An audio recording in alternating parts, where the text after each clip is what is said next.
Welcome to HortTobe. My name is Jim Putnam. In this video, I'm going to be talking about this Color Guard Yucca. This is a very striking variegated yucca, or Adam's needle, as some people call them. Goes by a lot of names actually. Spanish Bayonet is another one. Will kind of poke you if you get them in the right spot at the end. They will definitely they can definitely wound you, but really beautiful, striking variety this Color Guard is. Gets the same off-white fragrant flowers in the midsummer, on a spike that's pretty tall, in the 3 to 4 foot range. These can actually end up 3-4 feet tall, and I've seen them even as big as 6 feet tall. Only about 3 feet in width or so, maybe 3-4 feet in width.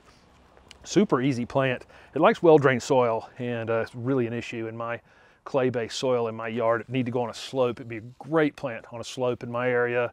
Great in a container. This is a super hardy evergreen plant that is actually cold hardy all the way up to zone 4 and down to zone 10. So almost everybody watching this video can grow this plant in some capacity. I'm actually just going to pop it into a container. I'm not even going to plant it in the container and have it on my front porch here for the winter time. It'll be very showy. In the spring, I'm going to pop it out and find another use for it. Like I say, if I'm planting it in the ground, I'm going to leave it a little bit elevated, especially in my yard. If you're in a sandier soil or more well-draining soil, pop it in the ground and walk away from it. They really just don't need a whole lot.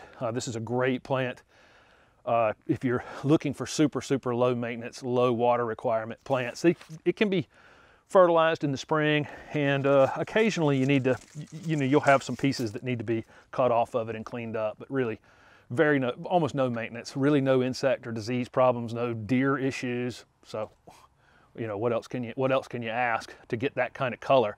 It really does look like a plant that's almost tropical. I think people would look at this and not think that they could grow it in zone 4 or 5 or 6, but you absolutely can, and you can have that kind of variegated foliage year round. So like I say, I'm going to pop it into a container right up here on my front porch, and then I'll show it to you. Okay, so I'm definitely trying to add some yellow foliaged things to the front porch that are evergreen for the winter. There's that Color Guard Yucca, and I just slid it into that container for the winter time. It can stay out here all winter. I really don't have to worry too much about protecting it. Same thing with these carex. This holly right here, there's holly right there, but this holly right here will need some winter protection. It would not want to stay frozen solid, so I'll have to protect it potentially. This autumn bonfire azalea, encore azalea, same thing. I need to winter protect it if that pot's going to stay frozen for a long time.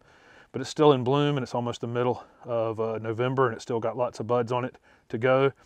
And I also slid this lamandra into a container in the corner. I did a video on this lamandra recently. I did a video on this autumn bonfire recently. And if you see this one first before these carex, there's actually this carex videos going up. And this beautiful golden Oakland holly right here with the, I got some pansies planted around it that aren't very big yet, but they'll look pretty good. And I've got some other things going up here in the next week or so. So thank you very much for watching my video, and don't forget to subscribe to my YouTube channel for upcoming videos.